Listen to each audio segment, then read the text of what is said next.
We're poor little lambs who have lost our way. Ba, ba, ba. We're little black sheep who have gone astray. Ba, ba, ba.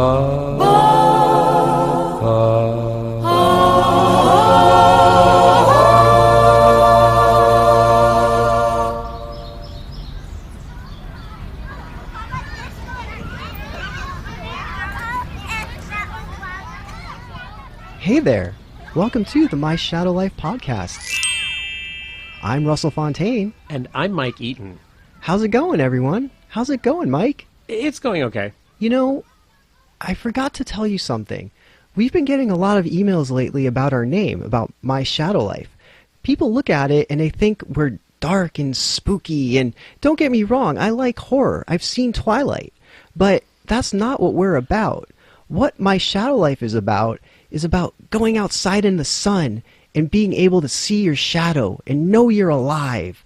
It's not about horror or haunted houses or anything. Like, no, not at all. Like, we just like to be outside and just know that we're there, living in the moment and seeing our shadows. But I think you're missing something. The reason we like to do that, Russell, is it's immersive. Yeah. It's nature. It's an entire playground. It's an event set up just for everyone to enjoy, right? Exactly. There's that going on too. We love experiences and immersing ourselves in the outdoors, just feeling everything. You know, and I've mentioned this a few times, but I grew up in the shallow north. And in the shallow north, there's so much opportunity to see the outdoors. We have so many forests and streams and rivers and trees and all of that good stuff to just go and just be yourself and to just experience that sunlight and life and all of the good things it has to offer. Yeah. I mean, where I grew up, like, there was so much cold and dark. It was edgy, and it was you know, it was harsh, and that was the good thing about it. Yeah, we definitely grew up in different places, and there's positivity in both of those places that we grew up. Because even though you grew up somewhere like that, you got to experience something, and you got to see that, and that made you what you are today. Yeah, I guess. Oh, Mike. Russell. Anyways, should we go into our review of the park we went to? Yeah, okay. So this past week, we went to Broadway Park in Whittier. And we've been visiting several parks recently because we are participating in something which is a sort of an unknown, still forming event, which we like to refer to as the park experience. I'm blown away by this park. The colors of the grass, the sounds of the birds, and the children laughing and playing. I mean, I can't help but to think all of the hard work that went into maintaining the grounds and cleaning the slides, like all of the workers for the city, they have to fertilize the grass, they have to replant it, they have to trim the bushes, clean the slides, clean the picnic area. Oh, every one of them needs to take a bow because they are as much a part of the park as the trees and the animals. Okay, wait. Look, I hear where you're coming from, but I see it in a different way. Like, to me, what's important is like what the actual thing is, like the moment, and the park itself. It's like I understand, you know, like we need to appreciate how it was created, etc. But no, it's like it's like what is the actual thing? I mean, that's the how does it hit you? And I don't know. How did you feel about this park? Because like for me. It was like 3/4 of the way there. See, but everything needs to be based on something. We need the building blocks to create this immersive experience in the park. Because that's what life is. It's an immersive experience. So if there was no city workers planting the seeds and maintaining the grounds, we wouldn't have had the same experience. We would have had something totally different. So that's just as important. No, but as immersive experiences go, it's like let's talk about the actual experience.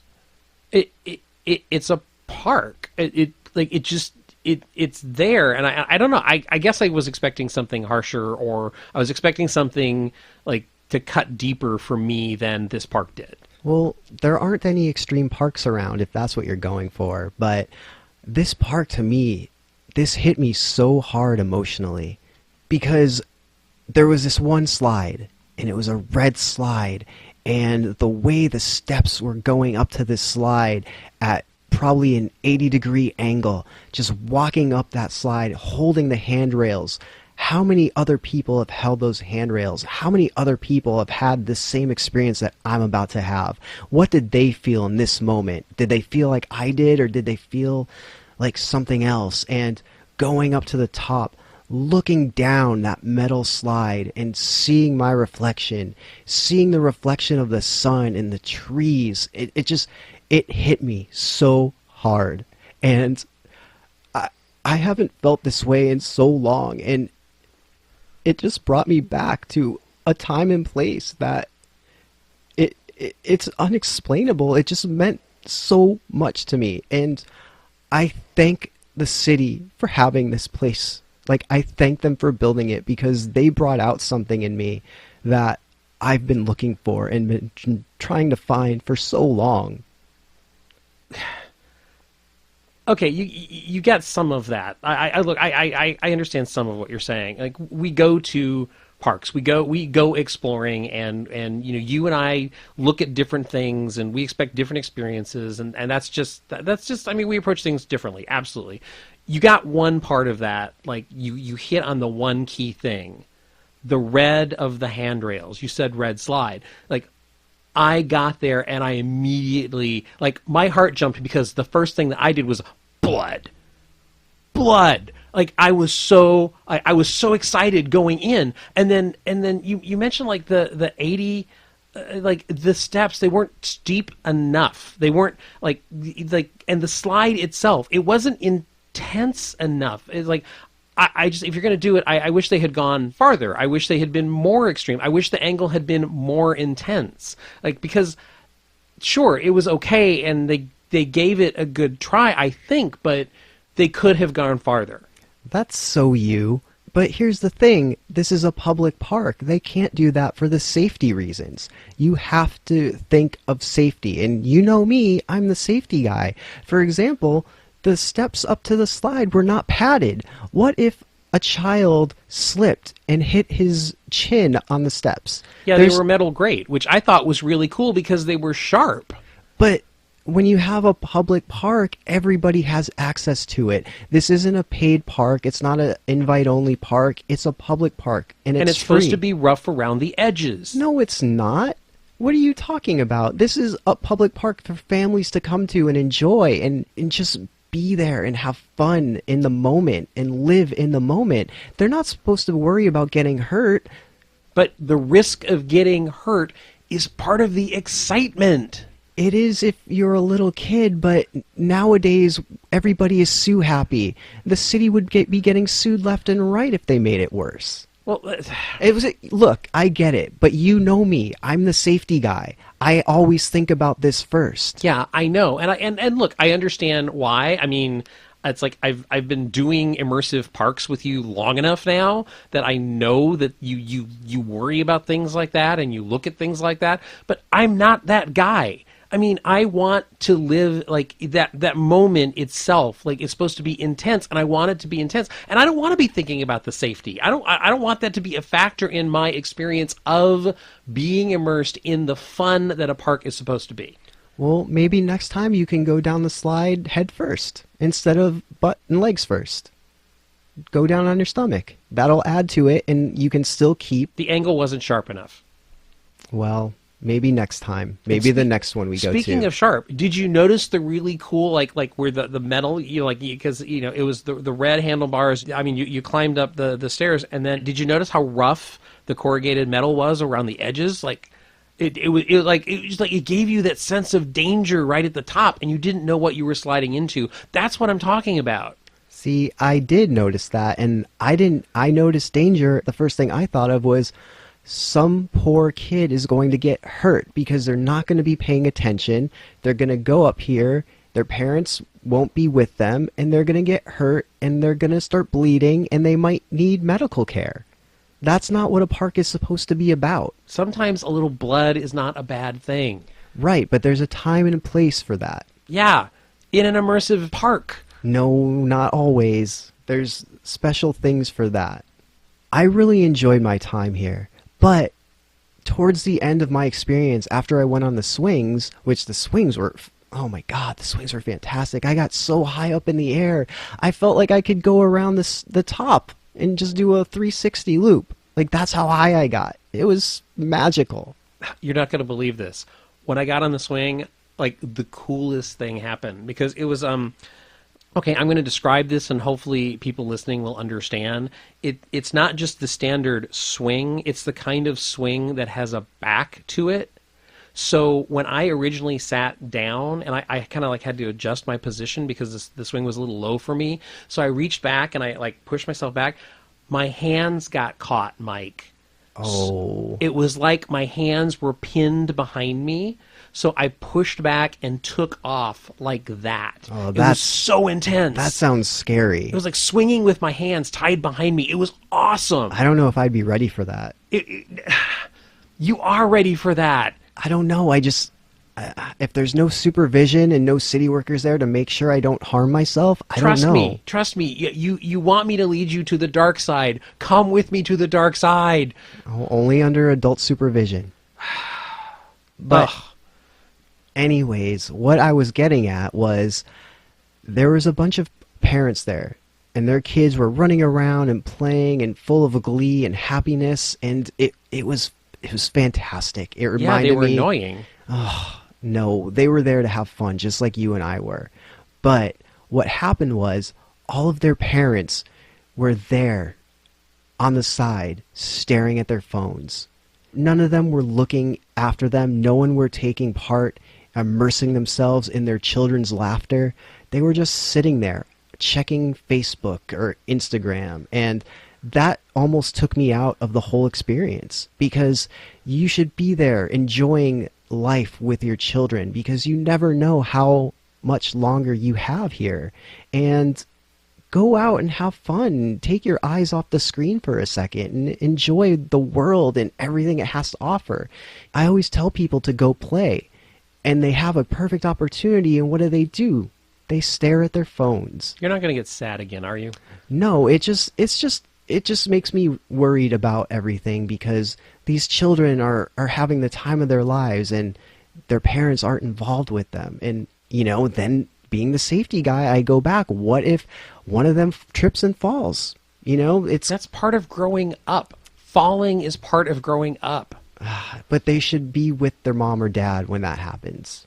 That way, if anything's serious, they can get it taken care of. They can get a Band-Aid. They can have it clean and sterilized, and everything is good to go. Not every mom and dad is like that.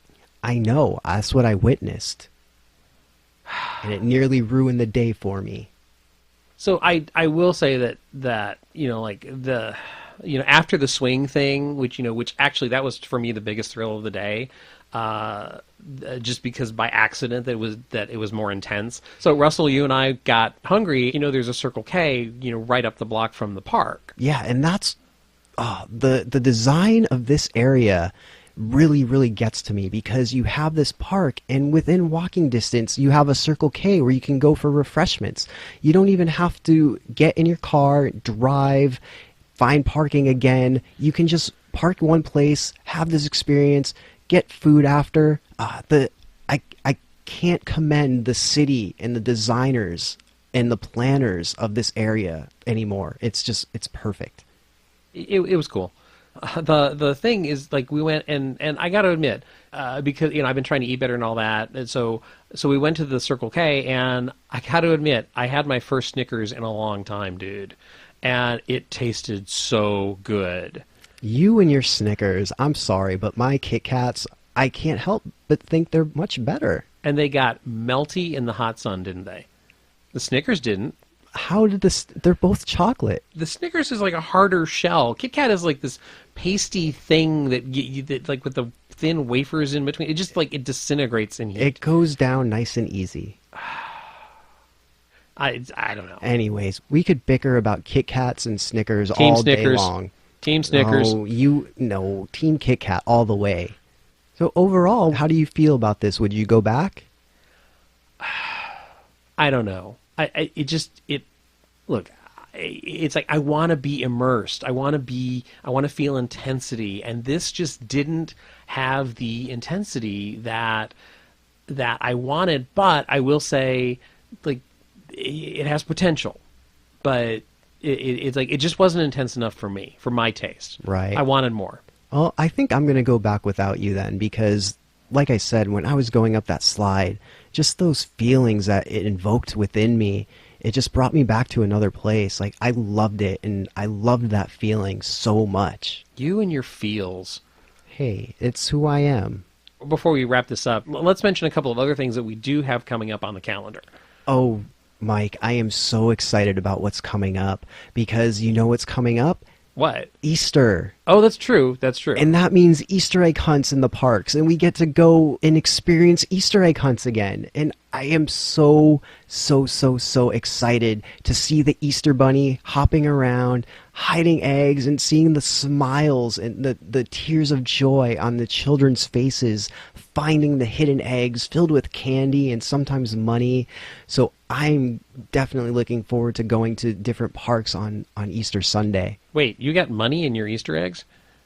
Yeah. I never got that. Oh. Ugh. I mean, maybe it's different because I grew up in the shallow north and there are different traditions happening. Oh, man. So, yeah, all right, cool. For me, Easter is, the day after Easter, all of that Easter chocolate that doesn't sell goes half price. That's the coolest thing about Easter for me. Now, you forgot to mention the most obvious cool thing about Easter. What? It's the ultimate zombie story. Oh, that's very true. Come on. I'm not that into horror or zombies, though.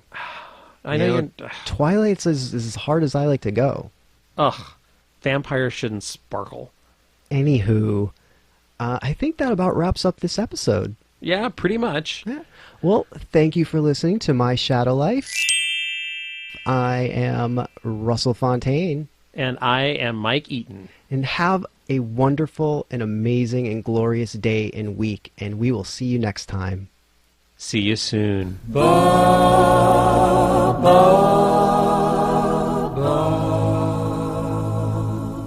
Hey, it's who I am.